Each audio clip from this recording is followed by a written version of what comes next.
At the end of the day, like this is a huge lifestyle change and something like going through a major weight loss journey where you're like, okay, it is a journey. Like losing 100 pounds is a freaking journey. Yeah. But that's so lonely Yeah. because the people around you can't relate to you in normal life. I know. So why not put yourself in an environment where you're not going to feel alone? What is a goal weight?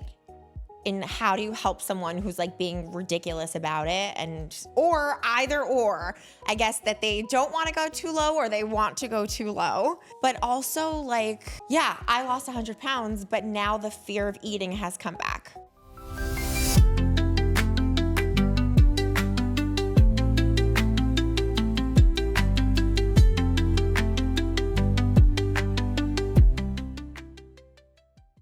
Hello, everyone. Welcome to another episode of Seasons. I am Daniela Climaco. I'm so excited to be here. Here on Seasons, we talk about everything womanhood.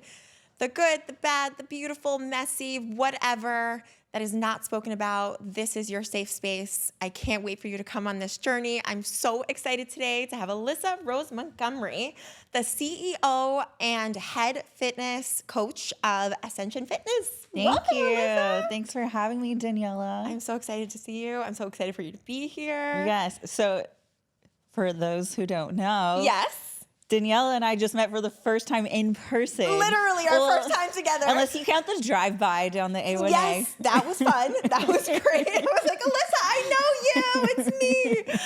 I work with Alyssa personally. She has been coaching me since February, March. Okay. Yeah. Earlier this year. And you're incredible. I like see the gains, the change in my body. It's incredible. You're gonna go through with us like how the app is awesome, like the concept is awesome. I'd love to hear from you because I don't even know, how did you get started? Yeah, great question. How does the fitness coach become a fitness coach? Yeah, literally. Like, was it something that you wanted to change about yourself? Were you always into fitness? Were you wanting to be a coach? Like, where did it all begin for you? I feel like your purpose in life just aligns. Like if you would take a look at everything that you're doing in your free time and what's calling you, I agree. Then that's your calling for like your actual purpose, right? Yeah. And when your purpose meets the thing that's going to like allow you to financially live your life, that works out even more. Even and it's better. Awesome because you Not can a spend job. your time doing it. Yes. Not a job anymore. Exactly.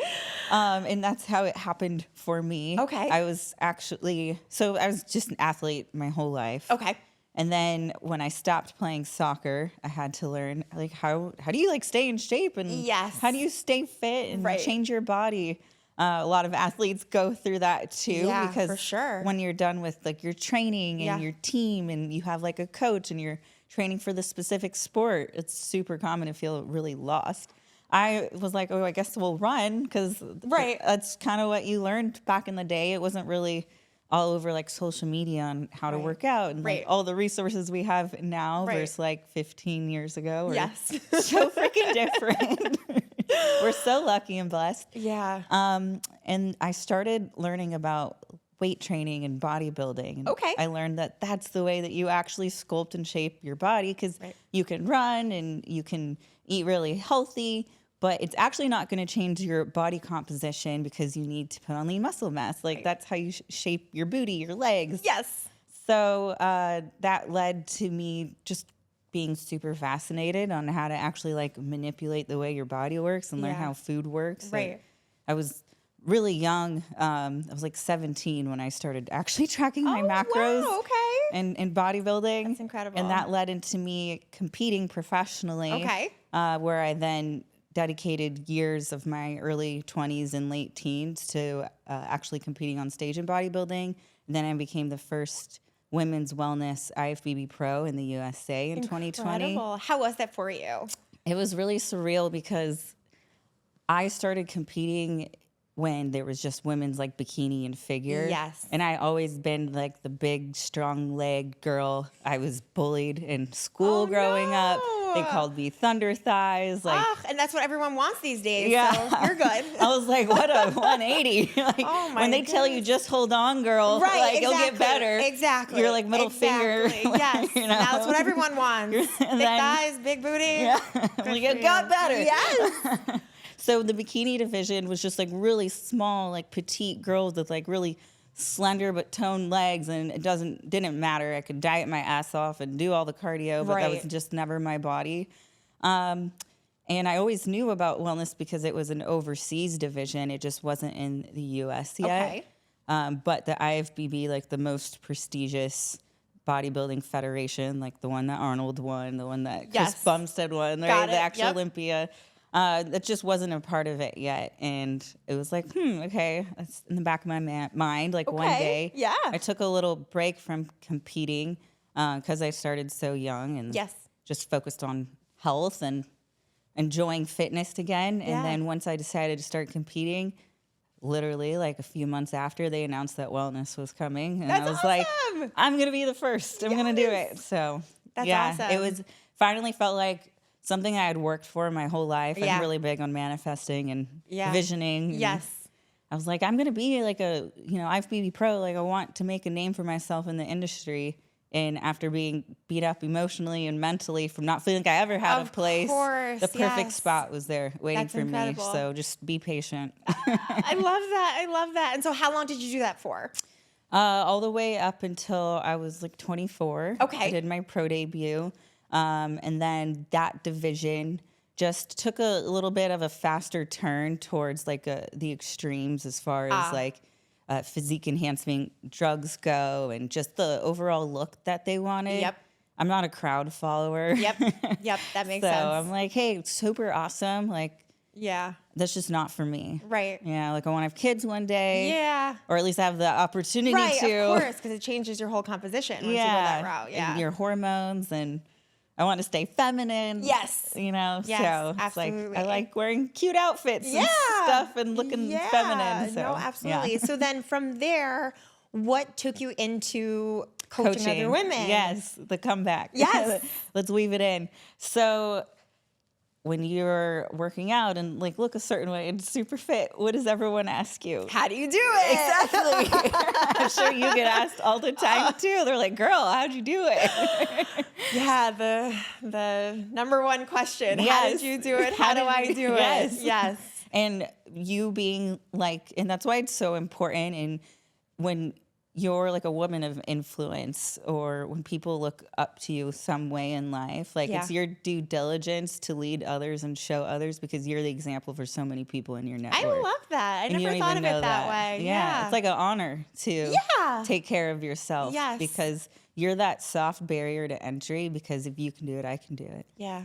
So it's like that personal responsibility, which is super cool. It is super cool. I love that mentality. And that's something that like I love having our like monthly chats, I would say, because and I want you to share that knowledge because I love that mentality. I think that was like the first thing that I spoke to you about, like how not to hate yourself into fitness and how not to, like for me, the biggest thing was with like a binge eating disorder, like how not to hate being healthy, but like not seeing health in a punishment mentality. Mm-hmm. You phrase it as like an abundance mentality, and I want to share that with everyone because like that's what uplifts me. That's what like I found was like, oh, I have to go to the gym. Oh, I don't really want to, or something that we spoke about, like, oh, 20 minutes, that's not enough. That's not going to do anything to me. Was there a certain, I guess, type of woman that you were geared towards? Or was it like, I saw you, you're beautiful, help me? You know, it's funny because I've been coaching women of all ages for over the last decade. Yeah. And all women of all ages are all the same. I believe you. I believe you. We all think the same way.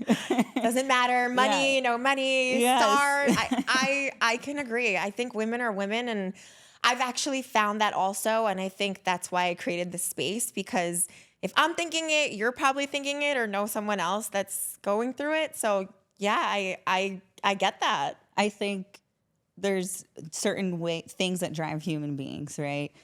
As a woman, and I've learned this by doing like one-on-one coaching, group settings, and a lot of women don't really love like an entire group setting unless you like really like pre-frame it, is because when it's something that is performance driven and you're put into another group of women, the first thing you're going to do is unfortunately compare yourself, even if it's not negative. Right. But we could be freaking assholes to ourselves. Yeah, the worst critics. Yeah, and it's something you have to work on all the time. And I know, the mental. reevaluate how you assign worth to yourself. Yes. And in our AI world of searching this evergreen idea of being perfect. Yeah. It's important to remember that your worth is in so many different things. So when you're around other women and when it's your fitness, it's you versus you, right? It's like if you check all your boxes and do the work, then you'll see the results. But if you don't, then you know that you're the one that's responsible for that, right? Right, yeah. So as women, if we're in this performance-based group setting and like mindset, the first thing she's going to do is shut down. Yeah. And guilty. That's not fair. Very guilty. Yeah. Yeah. And it is reframing it of, again, allowing there to be like a safe space, but it's so hard to not judge yourself through the lens of admiring another person.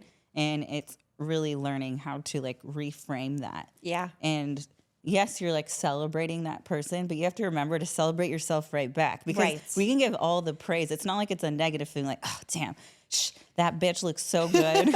But we're thinking it, like, damn, and I want to be like that. But it's like, damn, that bitch looks so good. Right.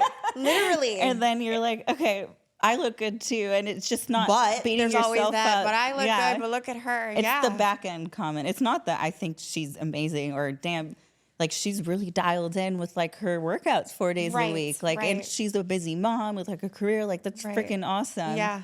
It's just reevaluating how you talk to yourself after the fact. And that's what it is. It's nothing that has to do with other women. It's the language that we rebound off that thought. Right. And the competition. Yeah. I think that's a really valid point. I mean, men go through it too. Like I talked to Leo about it, but like, I really think that we line ourselves up against other women always. Like even like as a kid, like I'm not sure, you know, if you want to touch upon it, but like for me, I was on a diet since the first grade. Like it was always looking at my plate and what are you eating and why are you eating, and no role model for the gym. It's just like, what's the gym? Okay, barely anything athletic. And it became, okay, go to the gym once I was heavy. But then when you're at that point, first of all, going to the gym alone is the worst. So having someone like you is incredible, because even at this age, 37, I'm like, there are so many days where like I need the support or I need like an ass kicking. And I'm like, okay, Alyssa, I fucked up. Now what? And you're just like, okay, tomorrow, today. Or like complaining at the gym, I didn't finish like all my reps. You're like, great, but you were there, you did it. Like we don't do that for ourselves. And it's always this, or at least like for me, and I know a lot of other women, like, oh, and you ate that and now forget it. Everything is out the window. And I've heard a really good analogy. Like if you drop an egg, do you just toss the whole carton on the floor? But like, unfortunately for me, that's the truth. Yeah, I do. I just knock it over and I'm like, fuck it. And I'll start tomorrow. But then there's always tomorrow and Monday. It's like this chain reaction. Yeah. Yeah. And how do you find that you are able, A, does that happen to a lot of women for you? And B, how do you help them reframe? Yeah, great question. So how do you not lead today's perceived or right now's perceived failure and today's failure and tomorrow's failure? Correct. And so on and so forth, right? It's one, fixing the language. I actually just talked about this with a client in the check-in because she wrote, I failed because I knew exactly what I was eating, but I didn't track it in the app. And I said, hey, I'm going to use someone else's name, Anna. Right.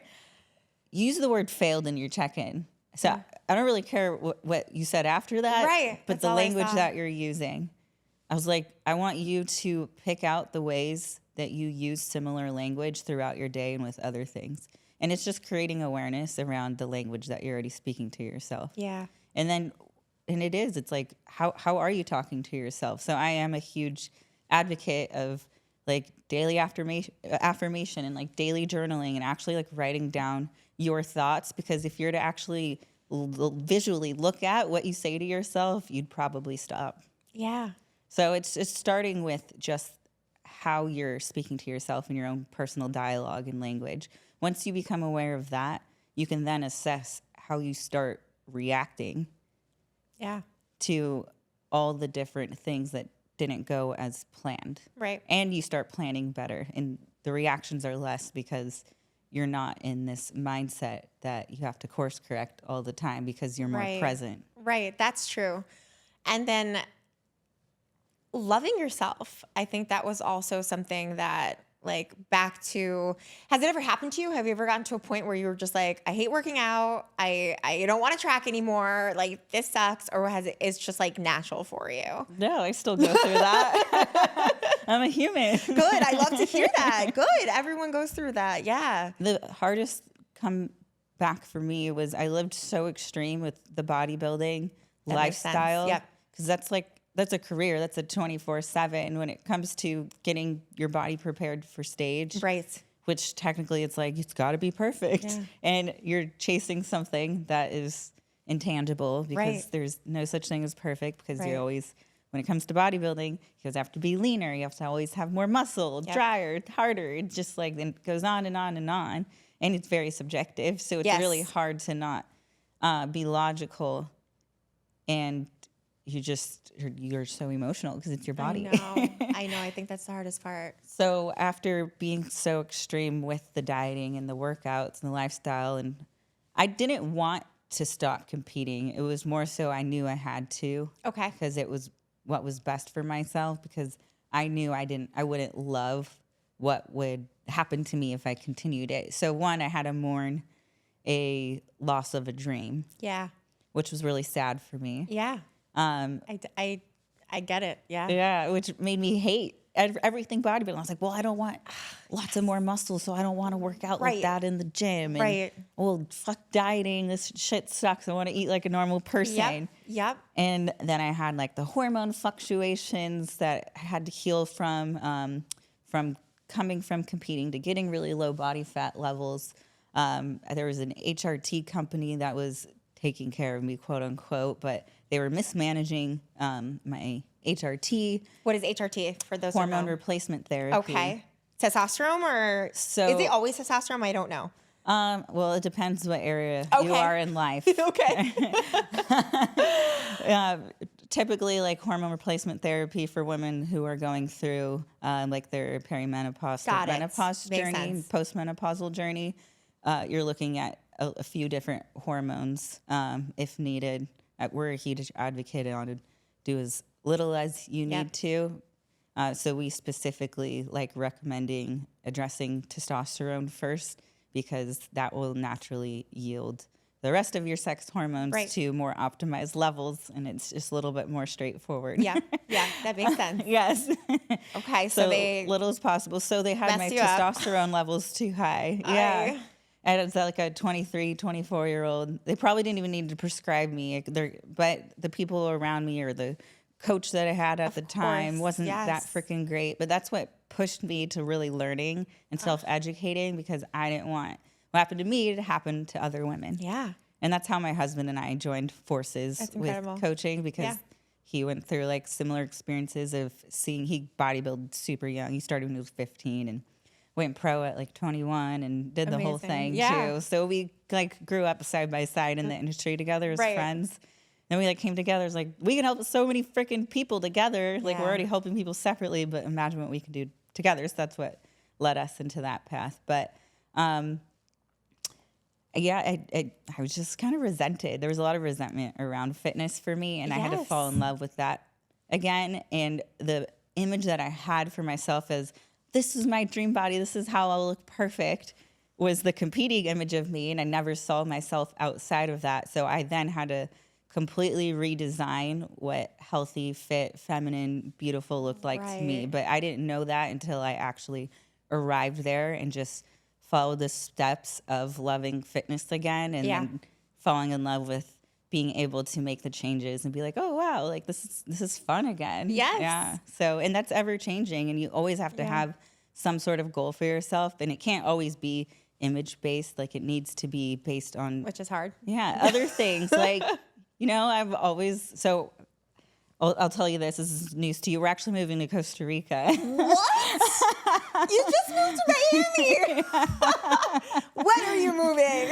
November 15th. No way, next month, literally. Yes. It's my son's birthday party, November 15th. You have a house and everything? So we have a rental house there. Oh my God. Yeah. And I mean, this was kind of like something that's just happened over like the last month or so. Yes. Yeah. What prompted this? What's in Costa Rica? It's just a different way of life. So I love that. we moved. We actually never wanted to move to Miami, but we did it out of convenience for this office space we were working in while we were working on this project. Yeah. Because Carter was commuting back and forth, and you obviously know South Florida. Yes. I was like, we're driving to Miami 3 times a day sometimes. This sucks. Like, we have no life. Yeah. Like, But it's a whole different feel. So I get it. and then that project saw itself through, and again, things sort of just work out the way they were supposed to. Where we're currently living, we can't park our Bronco there full time because so it's this whole thing. So because we signed a 3-year lease, we're like, okay, we're probably going to be here at least 3 years. Like, you have planned. God laughs, right? Oh, absolutely, all the time, absolutely. It's not a surprise for us, though. People know we're very spontaneous. So I love that about you. I do know that. I learned that about you through social media. But I love that because you started in California, Florida, Tennessee. I was close. Tennessee, Florida, Costa Rica. I love that for you. I feel like that is your lifestyle. It's just very like, I want to work and like enjoy that hustle and do those things. But outside of that, we're very adventurous people. Like, we love to hike. Like, we love to surf and get muddy and dirty. Yeah, that's incredible. But I'm so happy that's other for you. fitness goals. Thank you. Yes, to that point. Yes. I think, again, like, that's what brings it back for me. Like, I love hearing that from you. Like, it was something that you loved, that you were very athletic, but being a person that was not, for many women who weren't, because I've heard it twofold. You bring up a great point for those that stop doing soccer, gymnastics, whatever, and then they were able to eat and metabolize, don't know how to eat anymore, and then the weight piles on. So you have that aspect of it. But for someone like me that I was like almost forced into working out and always dieting, personally, the only thing that worked for me once upon a time was Weight Watchers. Years ago, now it completely changed, and I don't align with it. I think about going back all the time, but like, it became all GLP-1, and what kind of, the question is always, do you want to be on medicine? Are you, and do you want to be? And like, that takes away from the beauty that was coaching. I would go in person once a week. That was huge. And a lot of people like thought it was funny, or like would say like, oh, isn't that a lot of work? But like, I needed that. Like, for me, it was AA for fat people. Like, that was. Well, we all need a community when we're overcoming and working anything, because at the end of the day, like, this is a huge lifestyle change, and something like going through a major weight loss journey where you're like, okay, it is a journey. Like, losing 100 pounds is a freaking journey. Yeah. But that's so lonely because the people around you can't really relate to you in your normal life. I know. So why not put yourself in an environment where you're not going to feel alone? Right. If that's what, is going to get you there. Yeah. And, something I'd love for you to talk about, because you've helped me with it, but like something that I still struggle with, what is a goal weight, and how do you help someone who's like being ridiculous about it, and what is, or either or, I guess, that they don't want to go too low or they want to go too low. But also like, I lost 100 pounds, but now the fear of eating has come back. Right. So, which like, I've been working on. Hey, okay, I get it, but now we're going to eat more food. Correct. So like, interestingly enough, I was under eating and like telling Alyssa, and Alyssa's like, you need to eat a little bit more. We have to get you to eat more. And I'm like, what are you talking about? Because no one ever tells a woman to eat more. So like you get in this crazy deficit. I wasn't counting, but I couldn't eat. And I like, once I looked at it and I'm like, wow, I'm probably in the 1,000 range, which is not normal. You're not supposed to stay there. But even like a year later, 37 years later, like I haven't repaired my relationship with eating. Working out is so much better. And like, yeah, you've come such a long way. I wouldn't say you wouldn't prepared. I think you're still working on your perspective of how you view food as fuel and what it does for your body. And I love that fuel and like the love for things and the lifestyle. You said lifestyle. That's a huge point because I think we're so stuck in this, especially for my generation, this diet mentality. There was Slim Fast, and then there was this burner or this that you take and this shred, and don't it was eat never red meat. It's like all the like the weird things that you hear about health that like actually don't make sense. Or don't eat too many whole eggs. Right. Don't eat eggs, or don't eat bread, or don't eat sugar, or don't eat meat, or eat all the fats. meat. Yes, or only eat fat, be keto. And it's like when you don't have a guide, and as someone who, like, especially a woman that's lost, social media is a blessing, but also a curse, because then you have every kind of influencer, and like what works for you doesn't work for me, doesn't work for that person. And we're all trying to chase a dream basically until we find someone like you that's like, nope, this is your body composition. This is what you need. This is your calorie count. This is your diet. Cause I think like that's a huge thing too. Like, how do you... Yeah, let's address the goal weight. Please. And then we'll go into what dieting style is best for people, right? Please. Or how to give us all your knowledge. How to detach from a dieting style and not like project emotions around eating food, right? I think we're so emotional. So that's all we do. But yeah, please give us your wisdom. When it comes to like, hey, what's my goal weight? The weight is such an arbitrary number, because when you really break down what phases your body needs to go through in order to continue to get to the goal, it's like we're always moving the marker. Yes. Right? So it's like you may reach a certain point in your fitness and be like, hey, I actually love the way I look right now. It's not the number that I thought I'd be at either, but I'm also not done with where I'm going, and that's okay because I want to continue to work on these certain things. So it's understanding that you may have like a magical number in your head, but fuck that magical number. I know that's really hard, because that's what we all chase for so long. Like I need to be this number, and when I'm this number, I will be worthy. I will be perfect. And that's exactly what you said. And that's not true, but really where a lot of us get stuck. So let's say I have someone working with me for like a year, right? We'll break down, okay, in the first 3 to 6 months, these are all the habits that I want you to work on. These are the different lifestyle changes we're going to make. And then once we nail these things within this time frame, these are the markers that I'm looking at week to week when it comes to your weight. And hopefully, potentially, we'll hit, this number. Let's say 164, right? We'll hit 164 by this. And then I'll keep assessing with each check-in. Right. And then you go to the next goal. How's biofeedback? How's your body responding? Is your body telling me I can lose more weight? Like, do we need to add more food? Do we need to take a look at how much energy you're expending? Right. Are you overdoing it in certain other things in life? So it's just like you have to take a look at the whole picture of what you're doing for your daily life and then assess. So it's like you have mini goals that lead to a medium goal that are going to take you to a large goal. Like a really big goal. Yeah. So it's just being logical and having different tangible metrics. Right. And the scale weight, it's just such an arbitrary number. I know. Because you could not sleep and like have a red eye flight and be super dehydrated, and then you go and weigh and like you probably haven't taken a shit in 2 days. Right, absolutely. And you're like, oh my God, I'm up 10 pounds. Yeah, literally. It's funny because we didn't do our check-in, but like that literally happened to me. I got off birth control because I really felt like the hormones were fucking with me. Mm-hmm. And then I gained 8 pounds. And I'm like, that's not normal. But like, that's what the body does. And that's like, now I know, okay, there are certain things that I have to heal. My hormones were fucked up because that's not normal.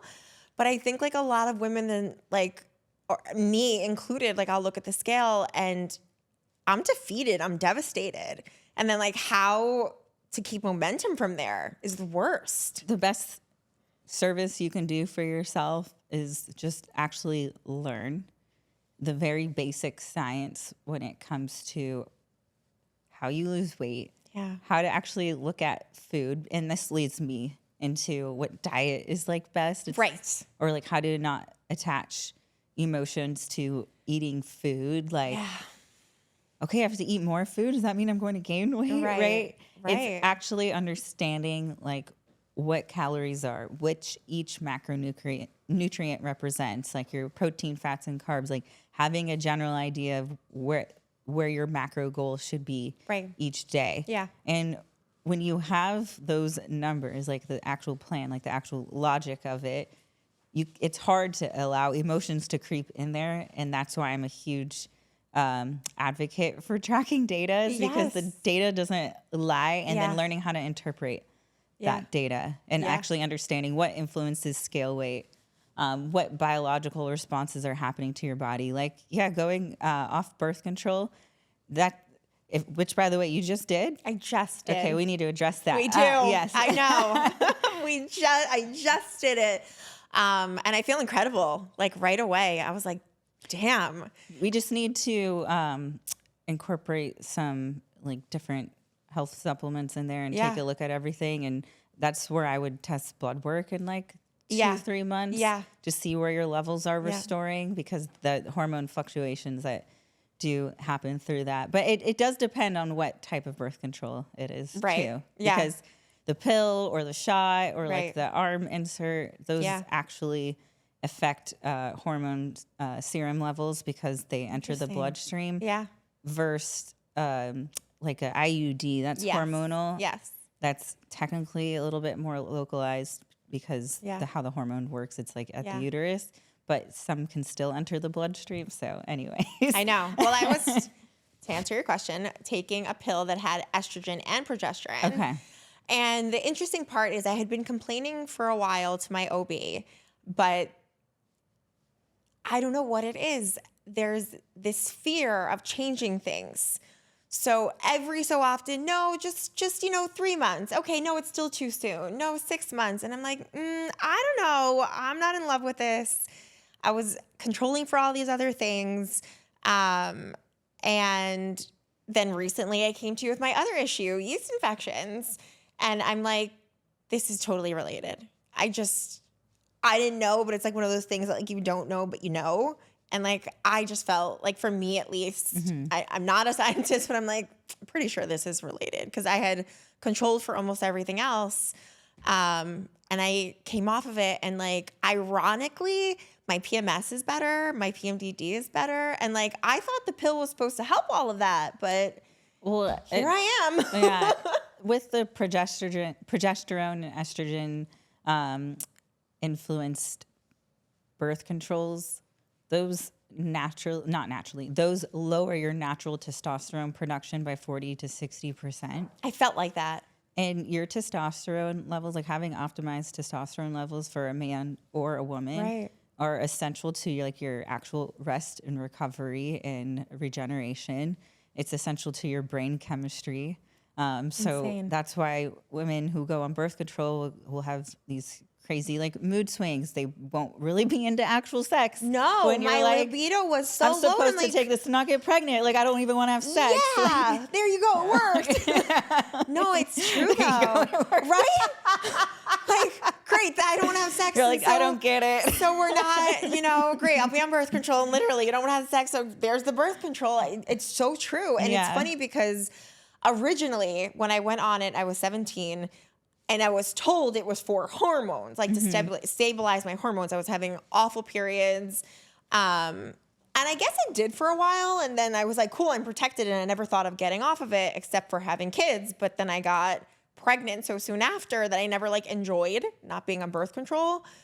But like, I think something you said earlier, like the hormones and like for women, I don't know, is it as bad for men? Because I'm sure there's something there. But women have all these hormones that fluctuate everything. Men's hormone fluctuations are less drastic in this sense. It depends. It's so situational. Right. But with women, because of our period cycles, That makes sense. Yes. like men are on like a 24-hour cycle. Right. Women are technically on like what? Like 28-day cycle. Yep. We're always fluctuating. Yeah. So it's like week to week, we're in different cycles and phases of our baby basically being like, hey, are you going to get me pregnant? No? Okay. Shed. Literally, yeah. Simply put. Right. Literally, yeah. But like how our energy levels align with that. Like when we're ovulating, our testosterone production goes up. Okay. Which increases your sex drive, which is like why Makes women sense. are like hornier. Right. No, Yeah, biologically. Because your testosterone Yeah. increases. Right.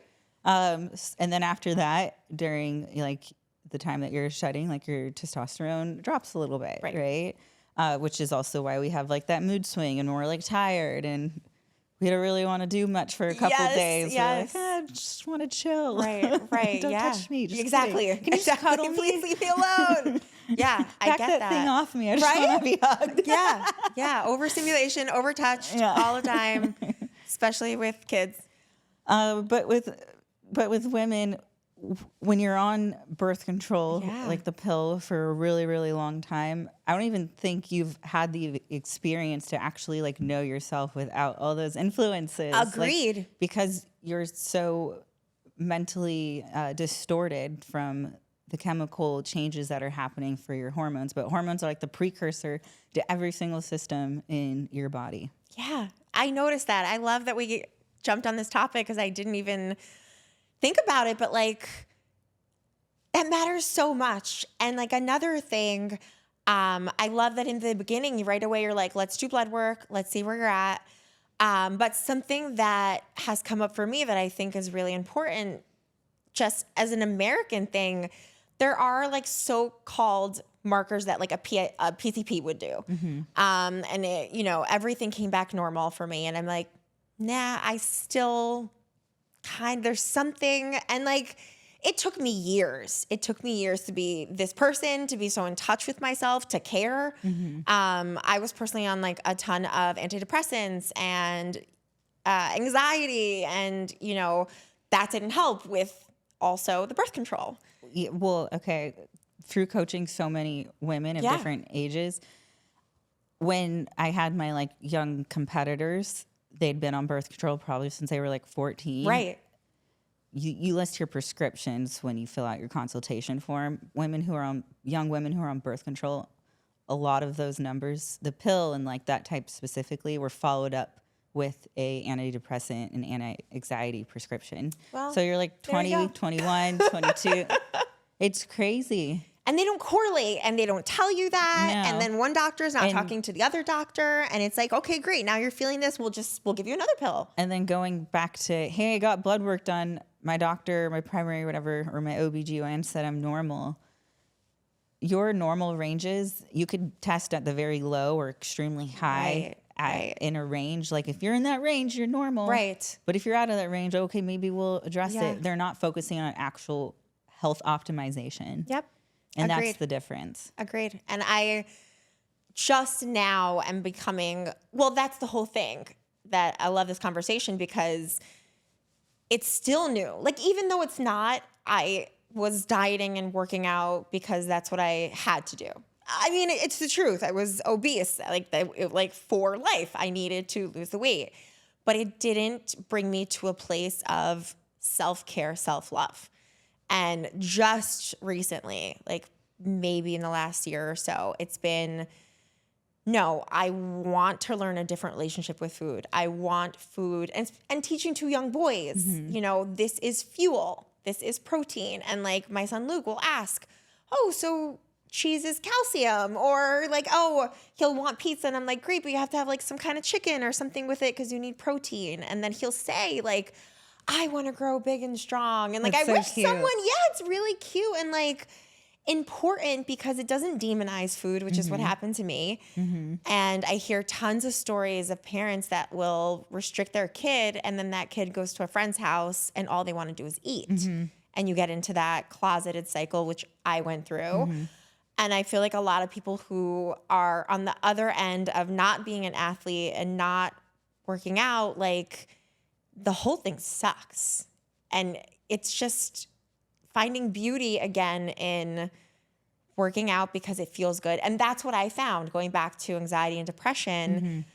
I literally notice now, and it happened to me, interestingly, before I went on anti-anxieties. I don't demonize it because that is what I needed, and I still am on a very low dose, and it's what I need. Yeah, I mean, there's prescription things for a reason. Yeah. And I think use, don't abuse. That's of what course, it is. Yeah. And I think I also want to share like that's really important. If that's something that you acknowledge, like it's okay to ask for help, and a lot of people are not for meds, or some people are. But it's really a case by case, and definitely changed my life and got me to this place. But also like beforehand, like I used to use my Peloton, and now I tell you how much I can't stand it, but I used to use it. And I remember thinking, I'm really anxious. I'm going to go for a ride. And like, I didn't have that for years. And I'm finally like this morning, I was like, nope, I'm going to go on my walking pad. I dusted off for you. Girl, let's go. There. It's in my living room, and Luke came over because he's off today, and he goes, can I get on? Can I run? So cute. It is. And it's like, but it's all about that. Like the parent, the guide, the coach. Yeah. Giving, because it's lonely. It's scary. Yeah.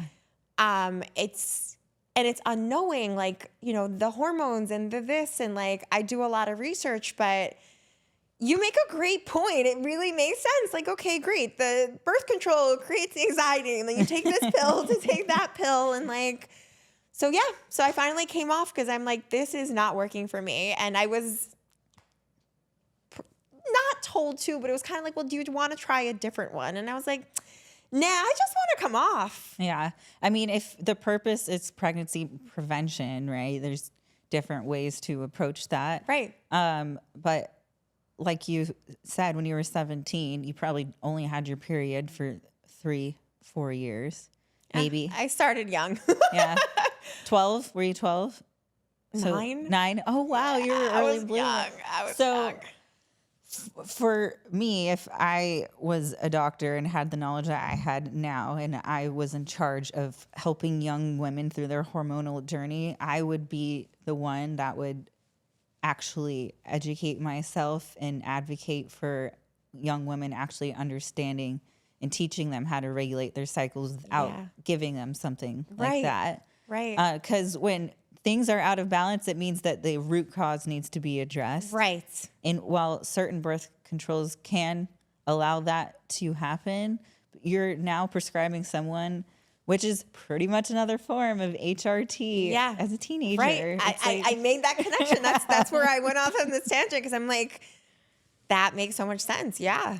It's really just a chain reaction. I know. But our medical system and doctors, like, it's really cool and badass when you can find some awesome doctors Absolutely. who are a part of like the bigger insurance and medical systems and brands, right? Right. Now it's becoming more common to have like concierge doctors and going through different routes. Yep. Which is awesome that we have all this information. Yeah. But I think you're at a point now, Daniela, where you're like taking personal accountability for what happens to you. And as soon as you do that with anything in life, it's like, fuck with me, I'm fine. Like, come at me. I can handle it. Yes. Because it's like, as soon as you take responsibility for your life, everything changes, because you allow what happens in life to you. Yeah. You don't allow life to happen to you. Like, Yeah. you are able to respond to it. You're like more equipped because you're in control of how whatever happens, like your response to that is what is really going to dictate how you actually like feel and the actions that you take and the changes that you make. It's so true. So when it comes to your health, you're like, I'm taking more personal accountability. And what you're doing, and this goes back, is you're actually educating why your body responds the way it does, what's actually happening to it. Exactly. And what happens, let's go back to the birth controls. Yeah. A lot of women just trust the like doctors because you're supposed to trust a doctor, right? Yeah. I'm not saying doctors are bad. No, it's just 100%. like a lack of just really proper education. Like your primary doctor isn't a specialist, technically. Right. They're there to help fix whatever they can. Right. Yeah. Because think of how many damn patients they have to see. Yeah, absolutely. So a lot of people don't actually do their due diligence of learning for themselves. And you learned yourself that, hey, I've kind of been failed in the past. So if I don't actually learn to change the things that I need to get the results that I want in my life and my health and take accountability, then who will do it for you? I know. You got to be your own personal advocate. Absolutely. Absolutely. And I think, agreed. Thankfully, because I was able to and advocated for myself, I'm like, nope, this doctor doesn't work for me, or this OB, I've changed 3 times in Florida so far. But I guess that's a good point that you make. It's knowing what you need, knowing, which is very hard, to start that advocating, but also trusting yourself, trusting your body, saying like, maybe there's another doctor for me, or, hey, do you want to talk to my psychiatrist? And I can kind of see a light bulb go off, like, maybe I should. And like, same for a therapist. Like, there's this disconnect in medicine, the medical field. And like, that's why I've gone more of like the natural holistic route, because I love that word. And I've heard it for 3 podcasts now, rooted. And my first podcast, Jeanette spoke about rooted in her. And like, it's not only about you personally being rooted like on this earth, but like the roots inside. And like, that's just beautiful, first of all, because I think that, we as women have a hard time coming back to us and like going through the seasons. And that's why I called it this podcast, because it's like, I like to think of it as not recreating, but like going back to who you were. And like before the hormones, before the birth control, before the anti-anxieties. But a lot of it is, and I'd love to hear, because I love when you talk about it, that abundance mentality, that like, how do we not let being fucked up as a kid bring you to your adulthood? When do you take responsibility and say, I need to and want to change for me, for my family? My cup needs to be full so that I can fill others. Yeah. As the person who's in charge of your family, right? And you're leading the next generation, is you have to commit to breaking a cycle, right? And then when you accept that responsibility, and just by you pulling out a walking pad, you're seeing the response to different actions that you're taking of you breaking a cycle. That's you healing your inner child. Yes. Every single day you're healing your inner child, right? So when it comes to an abundance mindset, it's something that can apply to anything in life. And the example that Daniela and I use this in, and it kind of just came out of nowhere. She was talking about how 20 minutes or 30 minutes is not enough because it's not an hour, it's not 90 minutes. And I was like, that's because you're operating in scarcity mindset, girl. Like, we need to operate in an abundance mindset. Like, this is enough. Like, I want to make that the best 20, 30 minutes of my freaking day because I'm pouring into myself that way. And I do feel better after. But when you start looking at every experience, conversation, or opportunity with an abundance mindset, it's so hard to feel like you're unworthy. It's so hard to feel like you don't have enough, that you're not enough. Going back to the body, it's like, okay, my hormones, as a woman, we're like, what's wrong with me? I'm judging myself. And it's like, it's not putting the blame on you all the time, but how to fix that little kid that went on a diet when she was super young. It's analyzing each experience of this, from, again, the walking pad to your son and him wanting protein and pointing at cheese and being like, oh, calcium. Like, that's so cool. Like, that's you healing your inner child. So, and you'll always continue to heal her. So it's just taking that responsibility of understanding that every opportunity is a healing opportunity. Right. Yeah. It's true. In the most subtle way. It's true. And there's all types of healing, the mind, the body. I don't know if I told you once, but like, you just brought it up and it was very cute. So my son, Luke, it was Valentine's Day. It was, what is your mom's favorite food? There was like a bunch of other things, and he wrote salad. And I was like, I love that. I don't know if it's my favorite, but like that means he's watching me. Yeah. And then I always try to have like a salad or a veggie, even though they won't put one in their mouth. Like they see it on my plate, and it's, you know, not demonizing. It's not like, ugh, veggies. Like, nope, mommy can eat it. You can try it. At least there's exposure. But, you know, they'll go to fruit instead of a cookie. And they're like, ooh, cantaloupe, watermelon, grapes. So I have like 50 different fruits in my fridge because I'm like making it exciting, making food, you know, a pleasure without necessarily being a treat was also something for my kids and for me. And I healed a lot that way because food was everything, a reward, a punishment, anything and everything. That was my drug. And I heard it phrased really well for a lot of other people who have a drug addiction. They cut it. They go to, you know, whatever support system and they just don't use anymore. But not with food. You have to. yes, that's you have your to survival. eat 3 times a day. And I'm still having this legit addiction. And it's like not killing yourself over that, creating this new relationship with food, finding someone like you who checks in with me. And the part that is huge is being open. There's this huge embarrassment component. Do you find that a lot with women? Do you ever have that where they like don't want to tell you? Like you did mention someone that fucked up, but like I know for me, and it's something that I got better at with you, being embarrassed that the scale went up, or being embarrassed that I didn't do a good job, or I haven't tracked, or I didn't hit all my boxes, and then I kind of turn inwards. Yeah, with women, it's not about like being hard and punishing. Suck it up, or you know, but you get that. I mean, we get that from like I've heard that from, you know, my husband. I've heard that from like, you gotta be strong. You can do this, but like sometimes I don't wanna. It's actually like looking at what caused that thought process to create that decision, right?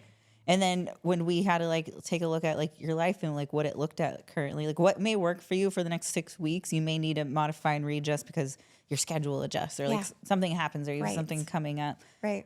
So it's just more so talking through. One, women love to talk. So yes, we do love to talk. It's all a therapy session. Hair, nails, doesn't matter. We're talking. Yeah, that's why you need support. That's why you need a coach. You need someone that you can like bounce your thoughts off. I love that. Yes. You can only drive your husband so crazy before he's like, can poor you guy. just I know, right?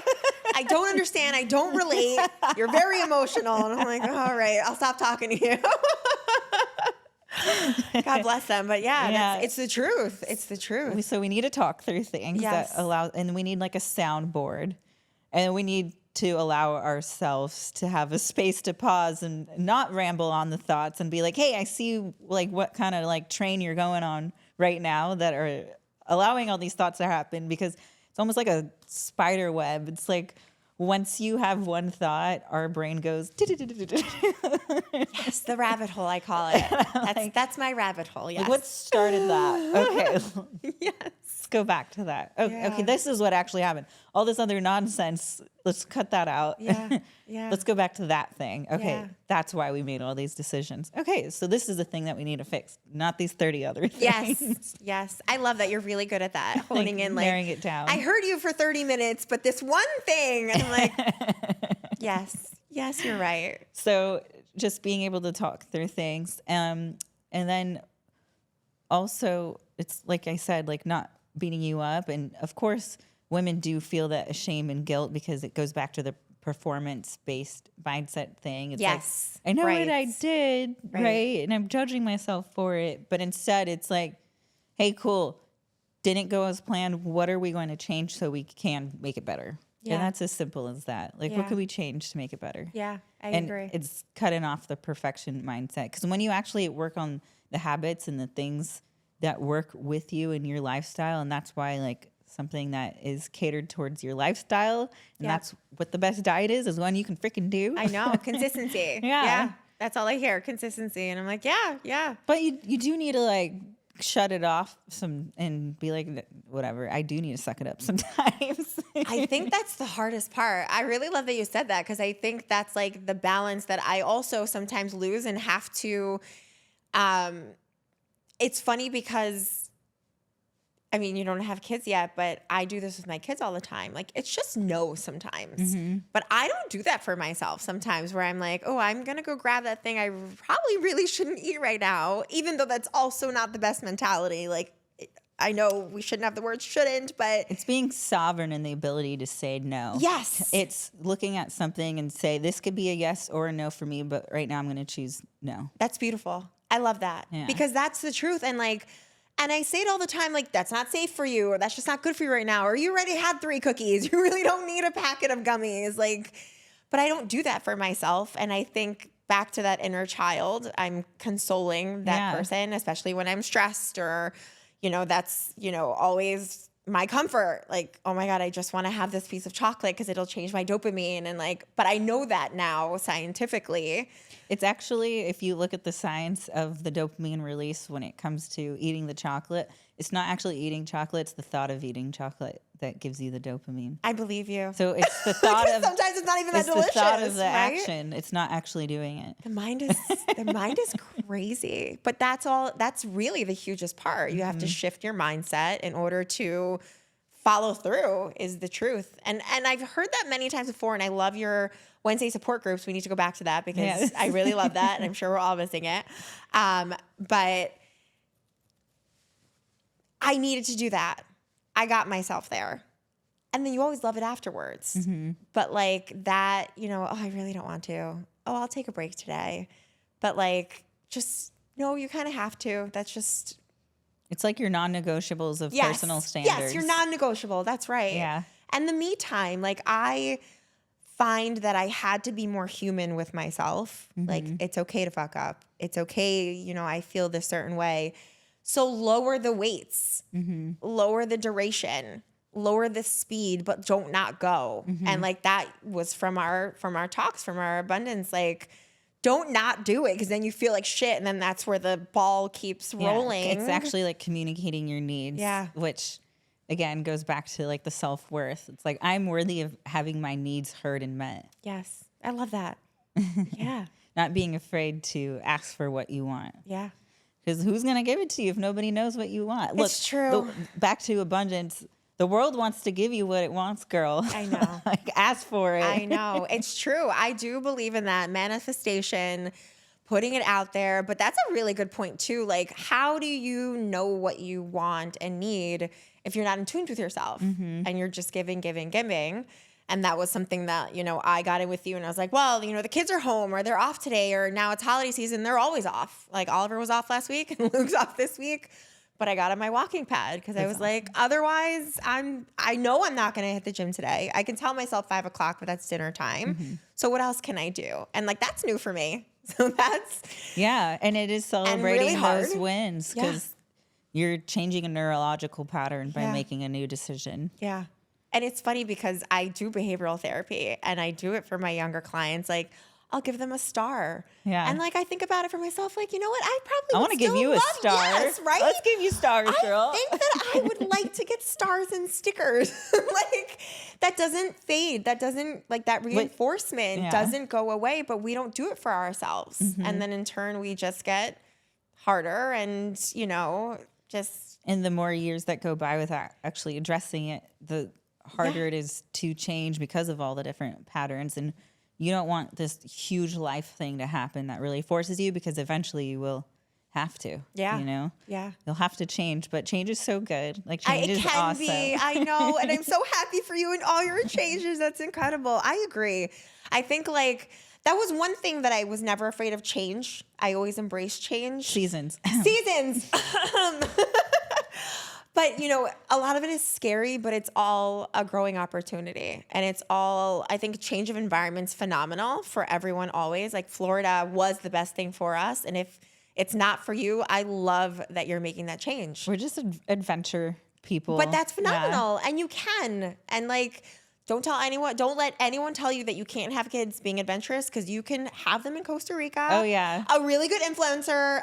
She's not a friend, but I call her a friend. She doesn't know. But you're my friend. She's my internet bestie. She's my internet bestie. And they moved to Costa Rica, ironically. Oh, no way. You just said that. Part-time, they're in Colorado, and then they go there. But I've been watching her transition.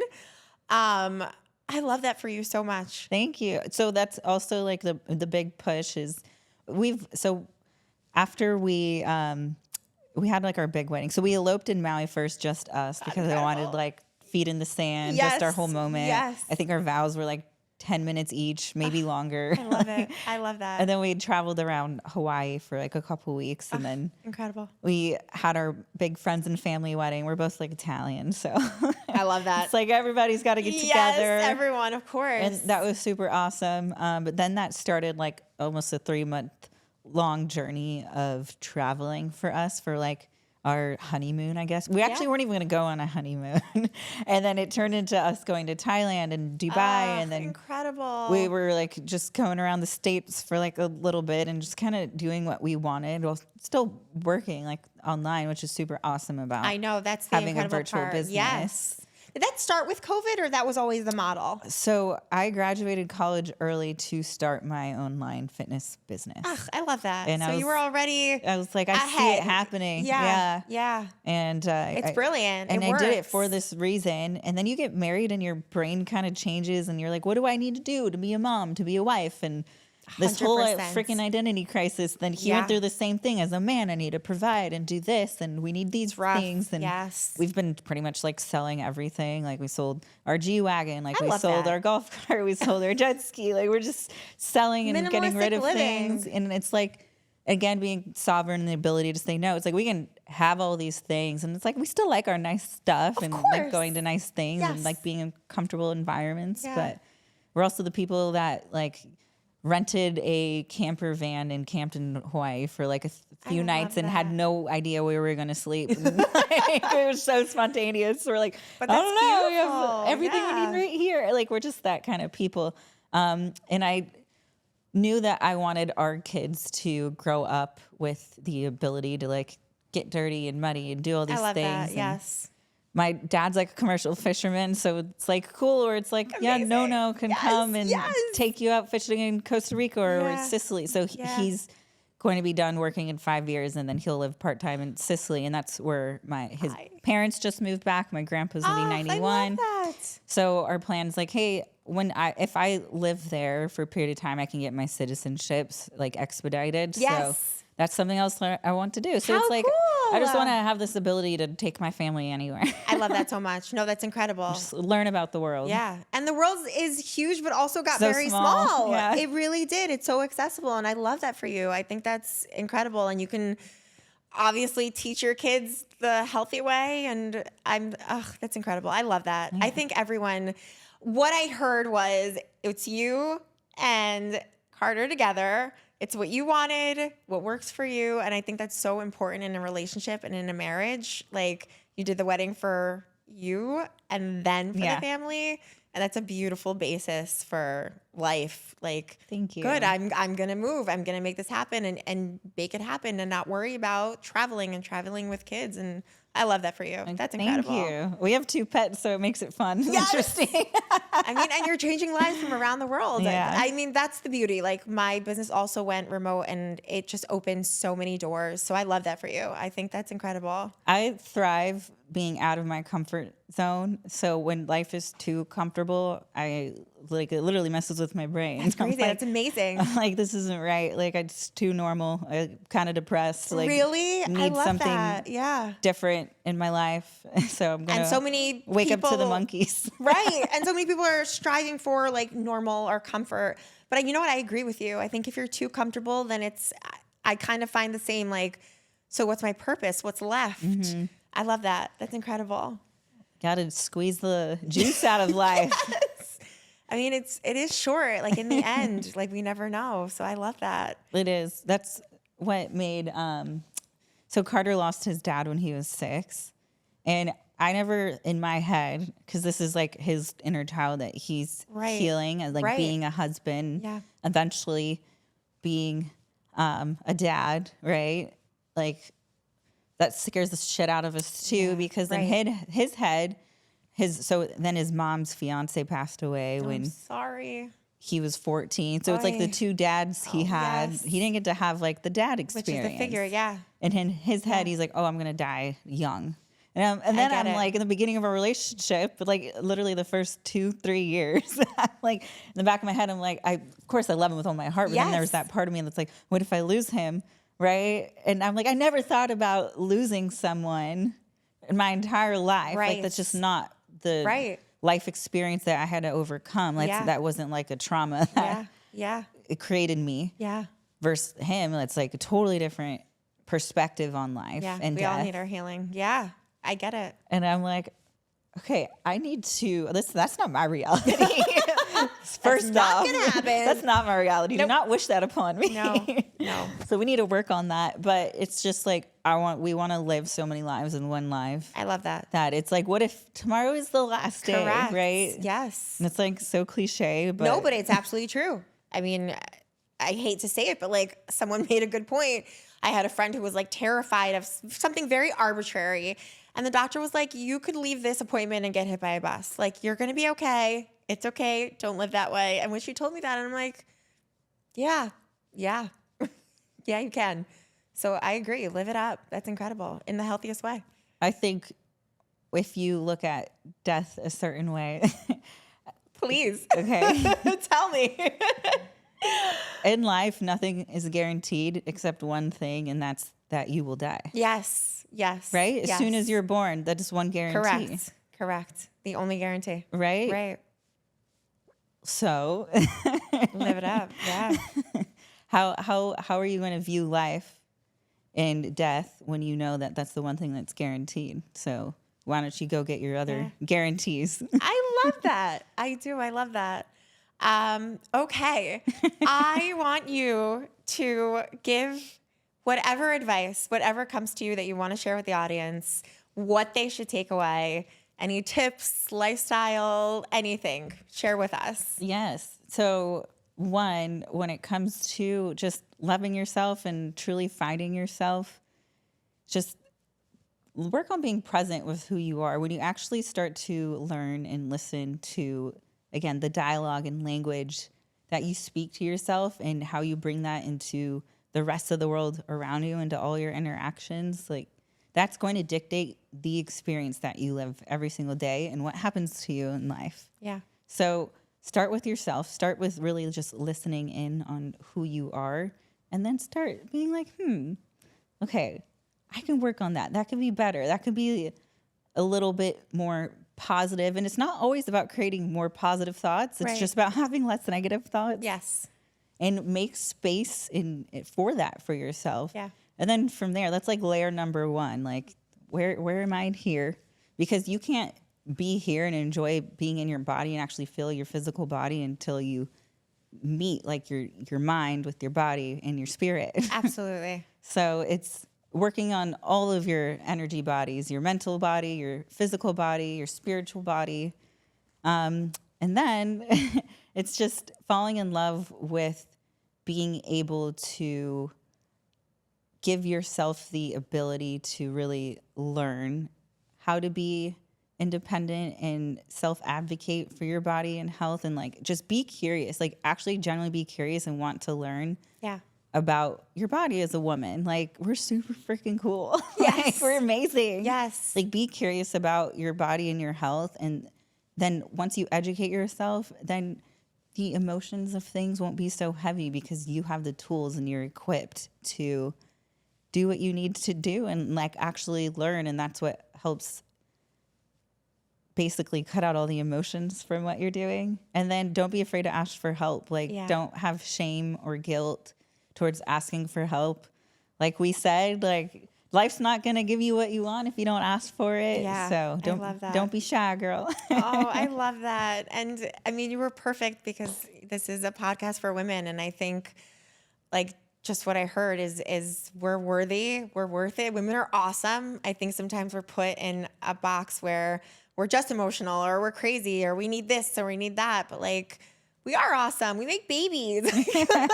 Like no one else can say that, men. We actually make life freaking sparkly and magical. Yes. Like Yes. men are very like plain and like they're super awesome because you never really have to guess what they want. Right. Right. But It's pretty we make simple. life sparkly. Yes. It's beautiful. Yes. It's fun. I love that. Put the Thank magic you. into yeah. it. Yeah. I agree. It is magical. Thank you for that. That's really Yes. uplifting. I Yes. love that. Well, thank you all for tuning in. If you have any questions, you can drop it in the comments, reach out. I will please share with us where we can find you, your social, your website, whatever you want to share. Yeah. Alyssa's incredible. Reach out to her. Thank you. Yes, you can connect with me on Instagram at Alyssa Rose Montgomery and find all my links for everything there. Yes, and we'll share everything. Say hi. Yes. I message people back, you know. She does. She's very responsive. Conversations She's are amazing. Yes. No, thank you so much. Thanks for having me. Thank you for coming. And this was incredible. Thank you for providing a space for women to connect and feel connected to other women and themselves more. Thank So, you. Yeah. Yeah. I'm excited It for really you. does mean a lot. Like every time that I do this, I'm like, we really need this. We do. And it's just a little moment in time that we can support each other. And thank you Yeah. for supporting us. Thank you for being here. Thank you for sharing your knowledge and your love and abundance lifestyle. And check her out in Costa Rica next. Yeah. We're going to go into YouTube. So, Yes. Oh my God. I can't wait. I will be tuning in. I'll come visit you in Costa Rica. yeah, please do. I will. Bring the I kids. will, Yeah. yes. Or don't. Yeah, I mean, maybe it'll be up to 2 you. visits. Amazing. Thank you so much, Alyssa. You were amazing. This is amazing. Thank you again. Yes. Thank you. Mwah. Love you, girl. Thank you, everyone. Thank you for following this journey. Speak to you soon.